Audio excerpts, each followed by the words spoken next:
This is The Briefing. I'm Sally Bundock. Our top stories. Donald Trump threatens to pull out of a meeting with President Putin as Russia's conflict with Ukraine intensifies. A sharp increase in migrant boats crossing the Channel to the UK. Ministers say it's being organised by criminal gangs. We track down some of those responsible.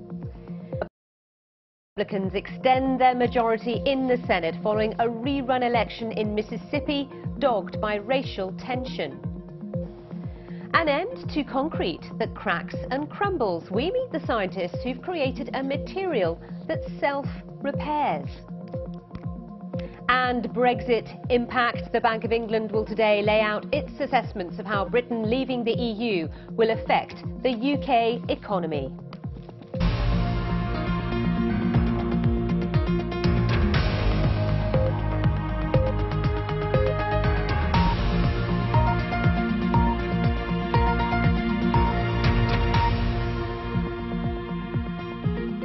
A very warm welcome to the programme. We will brief you on all you need to know in global news, in business and in sport.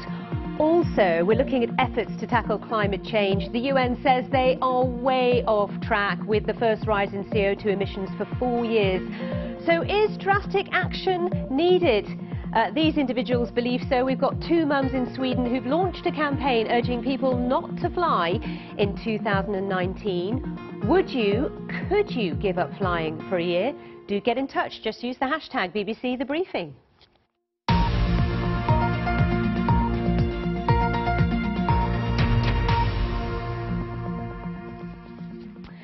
President Trump says he may pull out of a meeting with the Russian president later this week because of the situation in Ukraine. They were due to discuss security issues on the sidelines of a G20 meeting of world leaders in Argentina. Earlier, a court in Crimea ordered the first 12 Ukrainian sailors captured by Russia on Sunday to spend 2 months in detention. Lebo De Seco has the latest.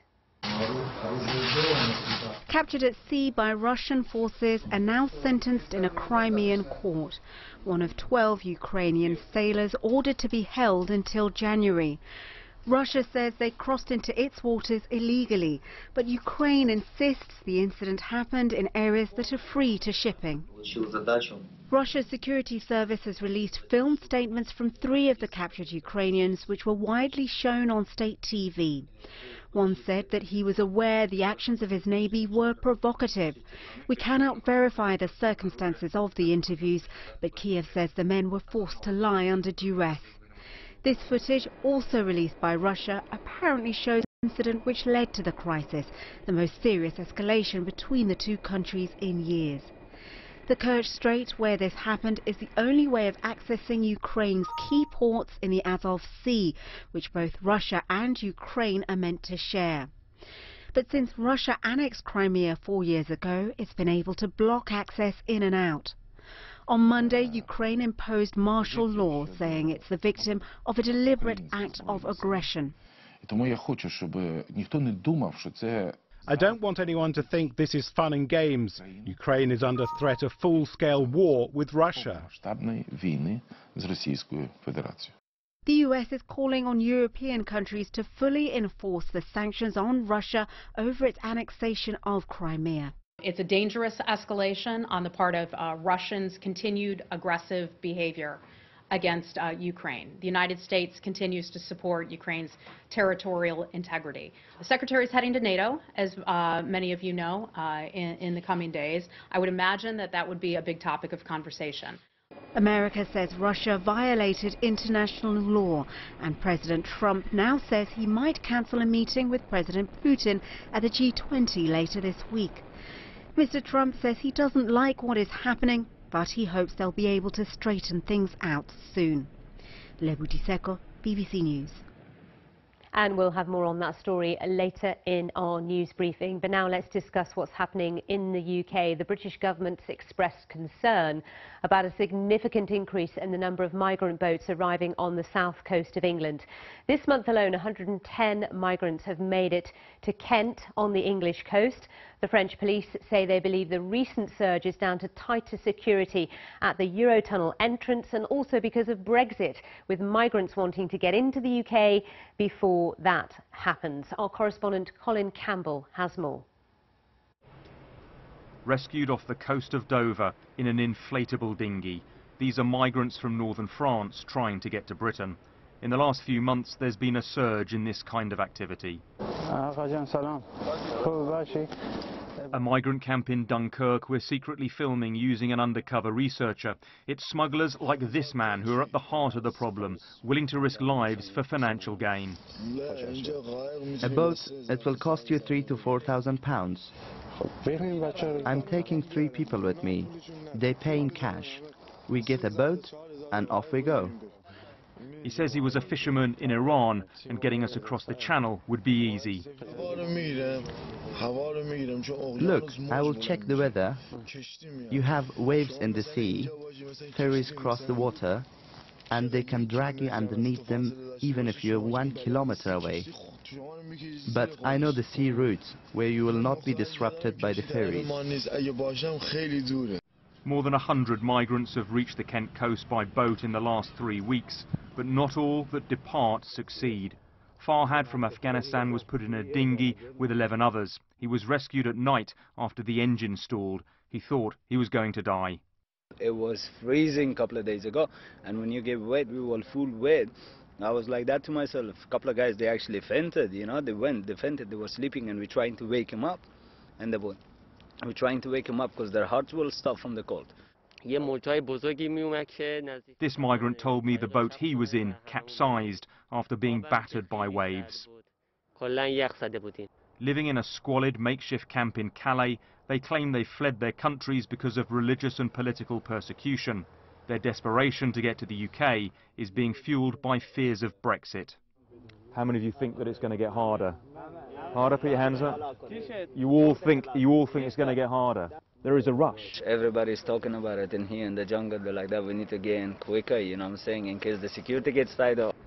Even as winter sets in and temperatures start to plummet here, migrants in this part of north of France are continuing to prepare to cross this treacherous stretch of water. It's happening at night time in the dark, and they're using their mobile phones to navigate across to the Kent coast. Waiting to catch a dinghy to the UK, these Iranian migrants told me they'd paid £6,000 each and were waiting to be taken to a nearby beach by smugglers. We have to go by boat. We know we are putting our life in danger. I've tried before, but the waves were 3 meters high and came up over the boat. I already stared death in the face. There are fears drowned migrants could wash up onto Calais beaches. Migrants trying to cross are risking their lives every night here in Calais. Is the French authorities doing enough? Well, we try to stop them. We stopped quite every boat that tried to cross the channel, but we need to face the truth. The truth is we cannot stop everyone. Overloaded with migrants, this was the boat stopped by French authorities this morning. They were rescued, but there's real fear lives may soon be lost. Colin Campbell reporting there. Let's brief you now on other stories in the news today. A blast near a chemical plant in northern China has left at least 22 people dead. The explosion in Zhangjiakou city set dozens of vehicles ablaze. Local officials are investigating the cause of the incident. An independent report has found that there are profound legal, ethical and practical challenges for police to overcome with the use of facial recognition technology. The findings were made by experts in policing at the University of Cardiff in Wales, following a study involving the South Wales Force. Scientists in Australia have started the biggest coral regeneration project ever undertaken on the Great Barrier Reef. They'll carry out a procedure that's to IVF. It's the first step of a scheme that could help save dying coral reefs around the world.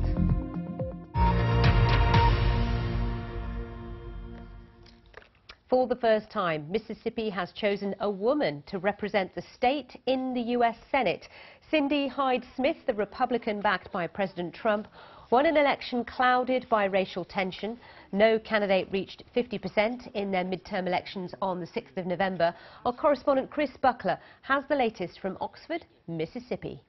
Cindy Hyde-Smith was always the favourite to win this Senate seat, but her campaign was briefly derailed by comments she made in which she said that she would turn up at a public hanging and sit in the front row if she was invited by the reporter. Now that caused a lot of controversy here in Mississippi, not least because it dredged up the past and racially motivated lynchings that had taken place here in this state.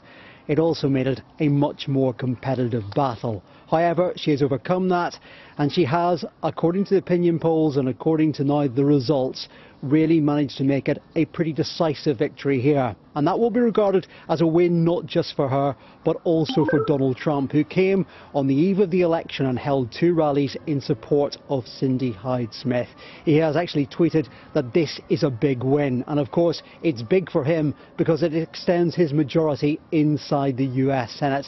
It means he has 53 of the 100 seats for his Republican Party, and he will see that as being something of a victory. But I suspect there are others who will regard this as having a bit of a moral victory, if not actually winning the seat. And that is the Democratic candidate Mike Espy, who really led a very, very competitive campaign if you consider that Mississippi is regarded as a Republican stronghold. And certainly this African-American candidate was someone who gained a lot of a following, particularly after those comments from Cindy Hyde-Smith.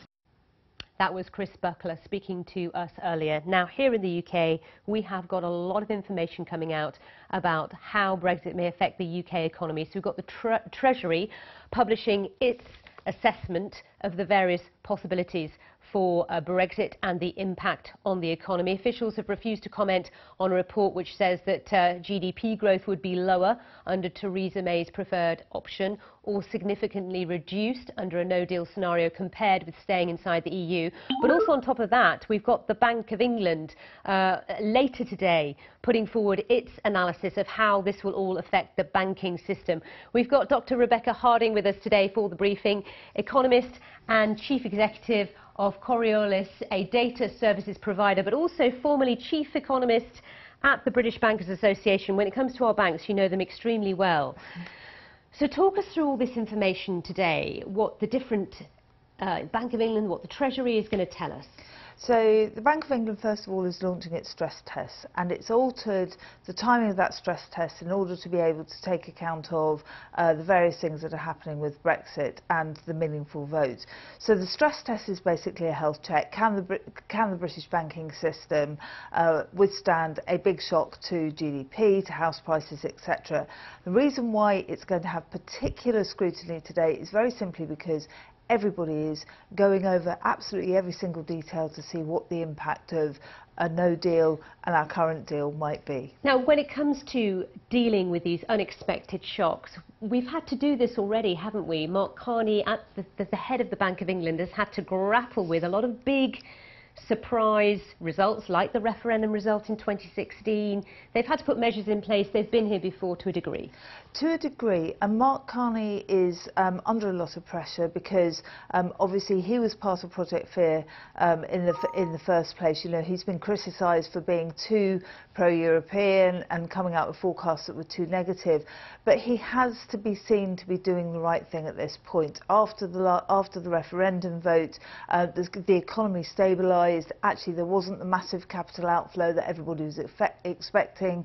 That's one of the reasons why the impact on the British economy hasn't been quite as severe. So you could argue that actually Mark Carney has done a very good job so far. The banks would argue that. And what we're looking for now is any hint for what might happen in the future. Absolutely. We certainly all are looking for that. Thank you for now, Rebecca. Rebecca's back for the news briefing, but just to say it's our top story as well on the BBC News app, BBC Online. Brexit deal, Treasury to publish its economic impact analysis. Will be right across this today as it is released. Stay with us here on the briefing. Plenty more to come. The latest on the European Championship matches and the rest of the sports news. See you in a moment.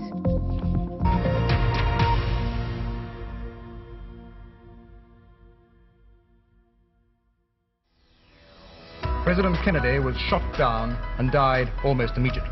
The murder of John Kennedy is a disaster for the whole free world. He caught the imagination of the world, the first of a new generation of leaders. Margaret Thatcher is resigning as leader of the Conservative Party and Prime Minister. Before leaving number 10 to see the Queen, she told her cabinet, "It's a funny old world." Angela Merkel is Germany's first woman chancellor, easily securing the majority she needed. Attempts to fly a hot air balloon had to be abandoned after a few minutes, but nobody seemed to mind very much. As one local comic put it, it's not hot air we need, it's hard cash. Cuba has declared 9 days of mourning following the death of Fidel Castro at the age of 90. Castro developed close ties with the Soviet Union in the 1960s. It was an alliance that brought the world to the brink of nuclear war with the Cuban Missile Crisis.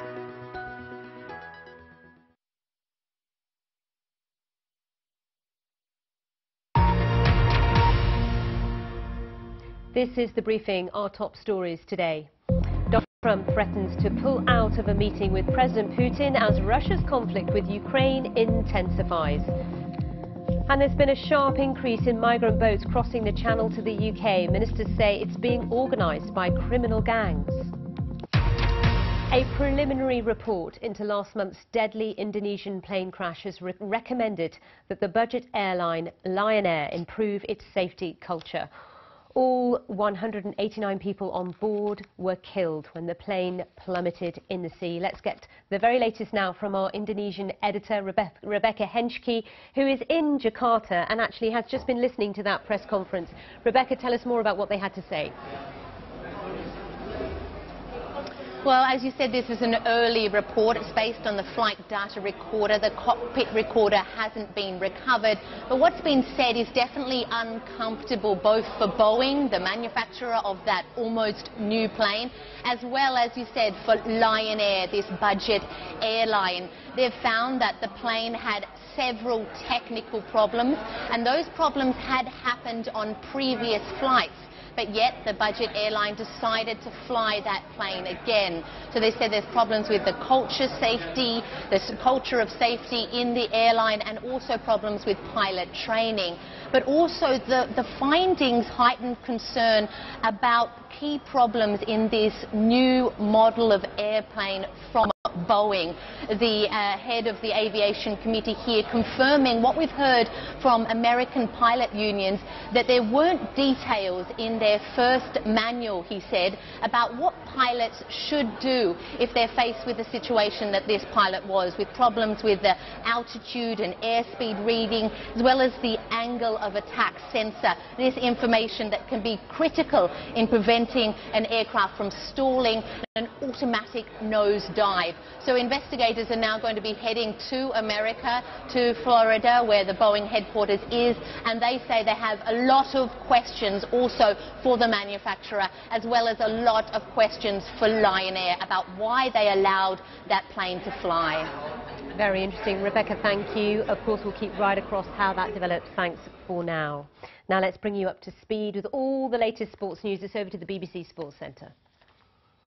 Hello there, I'm Tolson Tollett. Coming up in your Wednesday sport briefing, Deontay Wilder and Tyson Fury get set to go head-to-head in their press conference ahead of Saturday's heavyweight bout in Las Vegas, and Paris Saint-Germain host Liverpool in the Champions League, with both Neymar and Kylian Mbappe set to play after recovering from injury.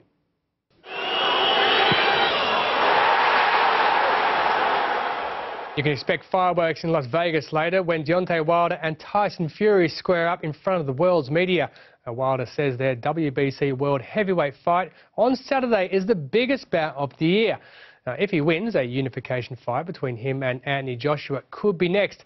Wilder's got to get past Fury first, though, who we know can pull off a shock. Both Neymar and Kylian Mbappe train for Paris Saint-Germain ahead of their Champions League match against Liverpool later.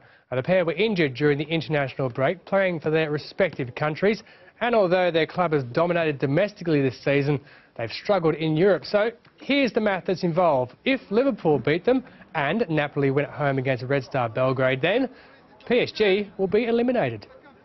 Little mistakes can make the decision, can be decisive. That's how it is. I'm not worried, and my team, I'm now together with them for 3 years and 1.5 months roundabout. And in this time, they were always psychologically ready.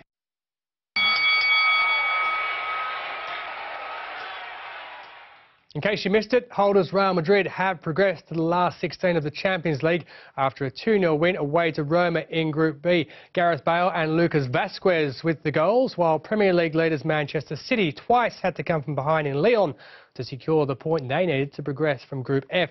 And in Group H, Manchester United snuck through to the knockout stage, joining Juventus after a 91st-minute goal from Marouane Fellaini. Let me send a message to my lovers and say that I played Champions League for 14 years and I qualified 14 times. And the year where, the 2 years where I didn't play Champions League, I won the Europa League twice. So in 16 years, 14 times I qualify and twice I play Europa League and I won. Just a little curiosity for my lovers and the lovers of the stats. And Yasir Shah, star for Pakistan, taking 14 wickets in the match as they thrashed New Zealand by an innings and 16 runs to win the second test and level the 3-match series. Shah only trails Imran Khan in Pakistan's all-time bowling figures for a match, the leg spinner taking 6 for 143 in the second innings to add to his 8 wickets in the first. After Pakistan enforced the follow-on, the Kiwis fought back on day 4 but could only manage 312, with the final match to be played in Abu Dhabi starting next Monday.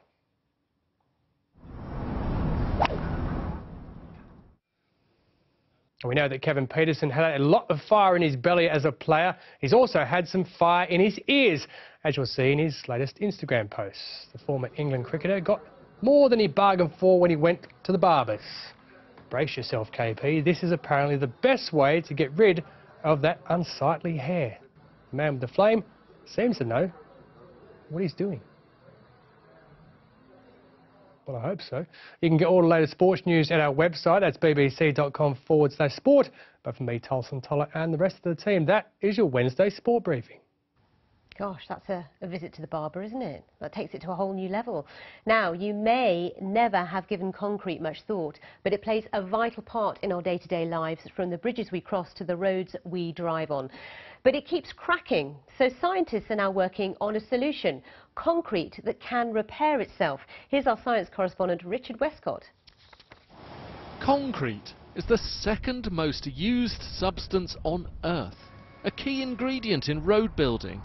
Repairing the cracks can cause long delays.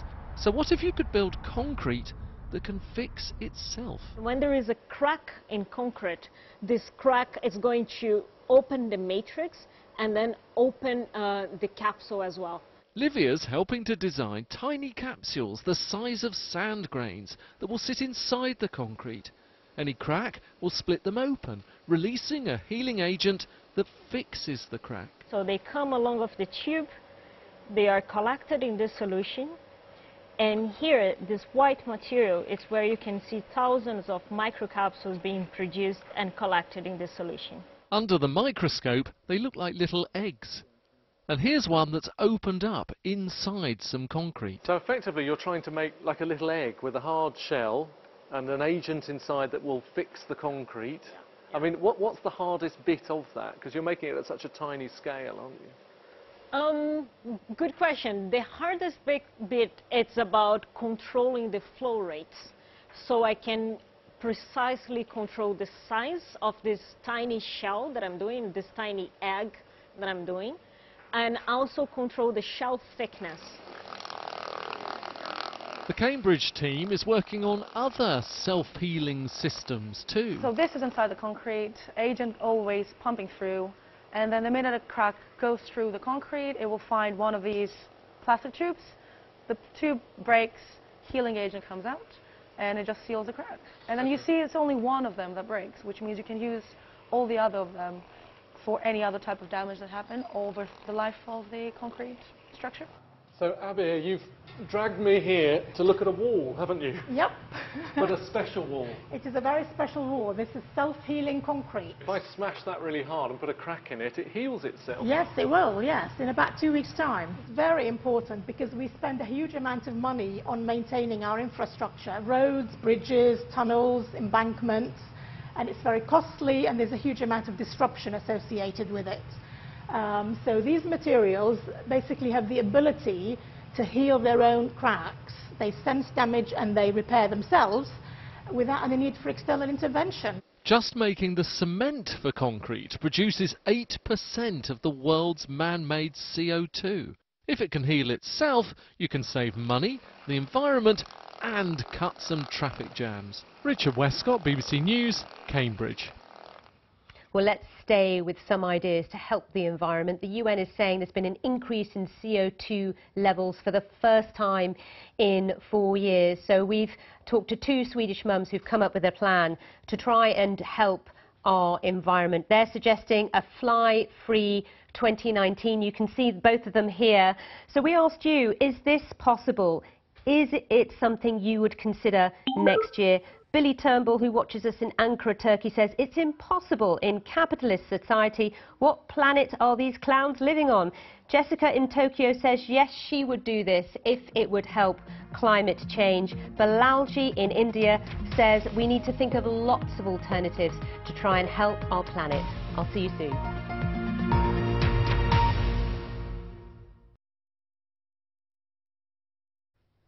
Hello there. Well, we've lost our dry, cold weather now, replaced it with something very much more unsettled.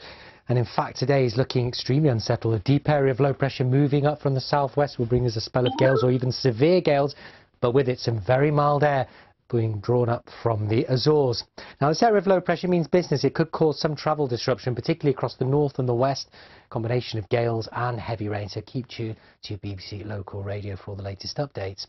Now, this morning starting off on a pretty mild note. You'll notice temperatures ranging between 5 and 8 Celsius, but it will be cloudy and wet. One first band of rain moving its way northward, something perhaps a little bit drier into the early part of the afternoon, but then another batch of pretty heavy and persistent rain pushing to Northern Ireland and certainly into Scotland, where we could see some very high rainfall totals, particularly on south-facing hills. Very mild day, though. All in all, temperatures in double figures, as high as 14 or 15 degrees in the south, but it's going to be a very blustery day. Gales of 60-65 miles an hour in western exposed areas, and then later in the day could see 70 mile an hour plus for the Northern Isles and northeast Scotland. Then we see a window of slightly drier weather as we head on into the evening and for the first part of the night, but then the next area of low pressure will be moving in to southern areas to bring another bout of wet and windy weather.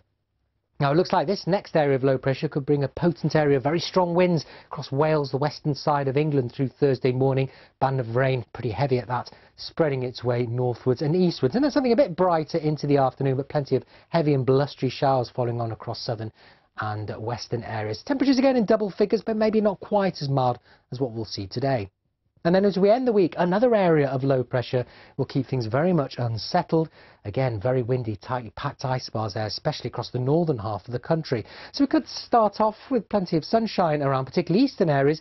Lots of showers, though, packing into western areas, especially western Scotland, where they'll be blustery and even wintry over the higher ground. Temperatures a little bit down on what we're going to expect today and also Thursday, 9 to 11 to 12 Celsius. And as we head on in towards the weekend, it looks like it'll stay fairly mild across England and Wales with blustery showers, some sunny spells, being a bit cooler than that, though, across Scotland and Northern Ireland.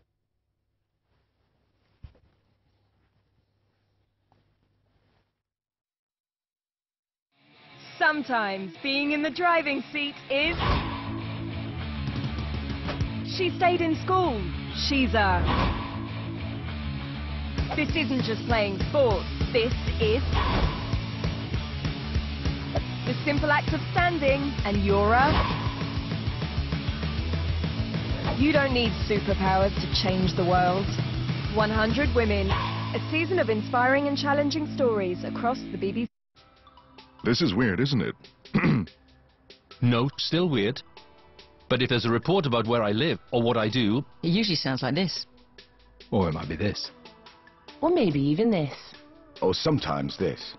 The BBC Young Reporter competition wants to change that. If you age between 11 and 18 and have a story you think needs telling, the BBC can help you tell it. Find your voice and enter now at bbc.co.uk/Young Reporter competition. Join Simon McCoy as he brings you the top stories live. The ball is entirely in the UK's court. We could have got our tennis correspondent to report on this. The latest in sport. Heaven knows how they're dealing with this on the court. The heat or the wind? I'm not quite sure. Well, both. The day's weather. It's getting colder. And undeniable chemistry. He's still laughing.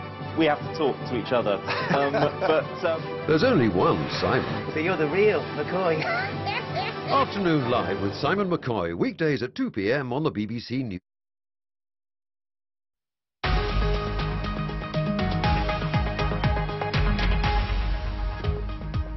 This is your business briefing. I'm Sally Bundock. Driving home the point, President Trump escalates his attack on General Motors a day after the car giant announces major job cuts. Brexit impact. The Bank of England will today lay out its assessments of how Britain leaving the EU will affect the UK economy. And on financial markets, investors are mulling the question, could there be a breakthrough on the US-China trade dispute? Traders for now are positive.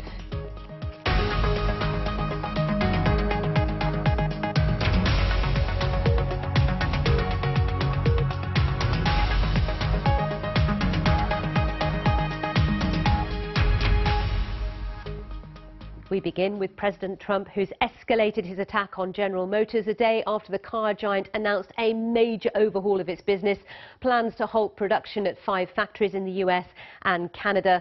The closures come amid rising costs and slower car sales for the firm and will lead to thousands of job cuts. In fact, the loss of more than 14,000 workers in North America. So President Trump announcing he's now looking at cutting all of General Motors' subsidies. Since the closures were announced, he has kept up the pressure against GM to try and keep facilities in Ohio, Michigan and Maryland open. It's not clear exactly how much GM benefits from these federal government subsidies, but buyers of new electric vehicles in the US do currently qualify for a tax credit of up to $7,500. And as part of its restructuring announcement, GM said it now intends to focus on electric and self-driving vehicles. Michelle Fleury has more from New York. The president vented his frustration where else but on Twitter. He wrote that he was very disappointed with General Motors and their CEO Mary Barra for closing plants in Ohio, Michigan and Maryland. Nothing being closed in Mexico and China, he pointed out. The US saved General Motors and this is the thanks we get. We are now looking at cutting all GM subsidies, including for electric cars. General Motors made a big bet on China years ago when they built plants there and in Mexico. Don't think that bet is going to pay off. I'm here to protect America's workers. Now, it's not immediately clear what subsidies the president had in mind or whether he would even be able to follow through on his threat. Some of the subsidies would require changes to the law, for which he'd need the help of legislators. And even if he is able to follow through, how much of a punch would it pack? The Chevy Volt benefits from a tax credit, but that's one of the models being phased out. GM's decision to halt production at factories in the United States and Canada has angered many politicians.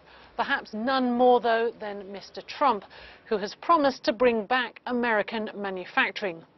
GM is defending its decision. In a statement, the company said, "Yesterday's announcement supports our ability to invest for future growth and position the company for long-term success and maintain and grow American jobs. Many of the US workers impacted by these actions will have the opportunity to shift to other GM plants." Shares in General Motors soared when it announced the plan, but Mr. Trump's threats were enough to send the stock lower following his tweets. That's Michelle Fleury, part of our team in New York. Now let's talk Brexit. The economic impact of leaving the EU has been one of the most fiercely contested issues. Brexiteers argue the UK will be more prosperous outside the EU. Remainers contend the opposite. Today, the Bank of England weighs in with its view when it reveals the strength of the UK's biggest banks ahead of Brexit and, of course, after we leave. The last time the bank published its financial stability report was 6 months ago, and it gave the UK's financial institutions a positive review, saying that apart from those related to Brexit, domestic risks remain standard overall. The pound has been super sensitive versus the US dollar as investors try and work out what Brexit will mean for the future of the British economy. Meanwhile, the last report in May warned of growing international risks for the UK, some of which have increased in the intervening period, such as high levels of Chinese debt, uncertainty over the Italian economy and US tariffs on trade. A separate Bank of England report will lay out the economic impact of a range of different Brexit scenarios and may give us some idea of how realistic it thinks the Independent Office of Budget Responsibility was in forecasting growth of 1.6% for next year. And on top of that, we have a Treasury report out today looking at the impact of Brexit on the UK economy. Our cup is overflowing. We have Michelle McRae with us, Chief Investment Officer at M&G Securities. Good morning, Michelle. So for those who want to know this kind of information, is the financial services sector ready? How will the UK manage? Today's the day to get stuck in, isn't it? Yes, definitely it is. There's going to be a lot of reports out later today, the Bank of England and also the Treasury Select Committee. So it's going to be really interesting to see if any of their thoughts collide and how different some of their views will be. And also how it may impact MPs who make that critical vote on December the 11th in Parliament. So give us your take on what the Bank of England's report may say. Well, I think they've delayed the report, so they're going to bring it out early this morning, and they've delayed it to later today because they realise that actually their report has got to be probably pretty impartial so that the MPs can make a judgment based on, or an economic judgment based on what the Bank of England says in various scenarios.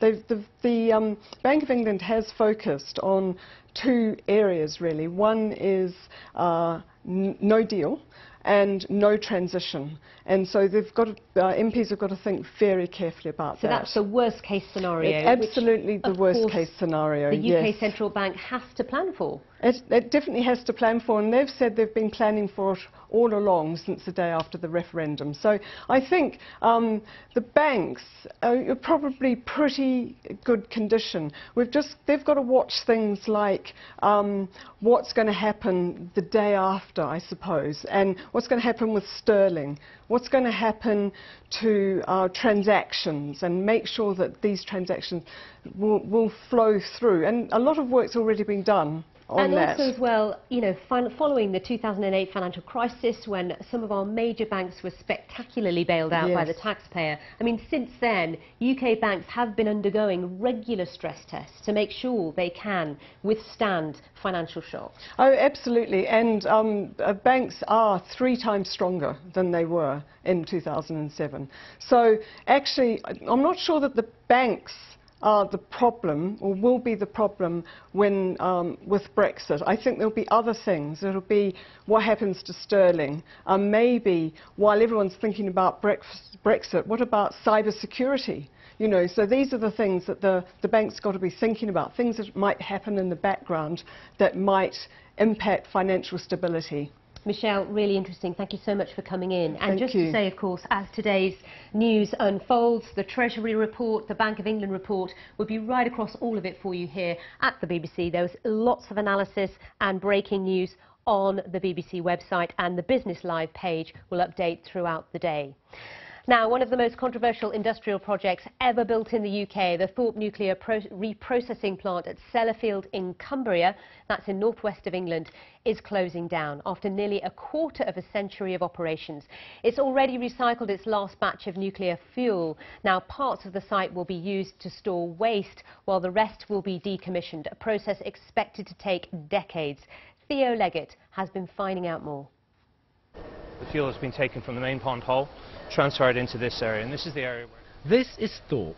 For nearly 25 years it's been recycling old nuclear fuel, separating usable uranium and plutonium from useless wastes. A process once seen as a kind of alchemy. What kind of science can take a fuel, burn it, and turn the ashes back into fresh fuel to burn again? But soon alarms were sounding. Thorpe was meant to provide fuel for a new generation of super-efficient power stations, but they were never built, and ambitious targets were never met. The plant didn't operate as well as we had originally expected. There were a number of operational problems through its life. Those lofty aspirations were built upon expectations around nuclear power, cost of uranium, and those expectations did not, those assumptions did not prove to be valid. It has to be kept cool for a start. Thorpe did make some $12 billion reprocessing waste from overseas, but now those contracts have dried up as well. Although reprocessing has now finished here at Thorpe, that isn't the end for this vast facility. Parts of the plant will still be used to store old nuclear fuel, and the rest, well, that'll become part of a growing industry, nuclear decommissioning. The most dangerous parts of the site will have to be decontaminated before being dismantled. Sophisticated technologies being developed to go where humans can't. The ingenuity that we're going to have to apply is going to be interesting. It's going to be a fascinating time for the facility. New technologies, new processes, and as well as the technical aspects of it, I think probably for me personally, the most challenging aspect has been making sure that we look after the people. Take your time, pick your feet up, don't rush it. Thorpe was once a key target for environmental campaigners Greenpeace. They now agree that decommissioning creates exciting opportunities. Decommissioning has to be done well with skilled people who know what they're doing and have experience of doing it. So we support decommissioning work, and if Sellafield wants to become a global leader of that, we are supportive. Under there, that's nitric acid with a lot of radioactive substances in it. Thorpe once symbolised ambitious plans for a future of cheap and clean nuclear power. Its legacy, though, is a contaminated facility, which will take decades to decommission. Theo Leggett, BBC News, Sellafield. And that is your business briefing.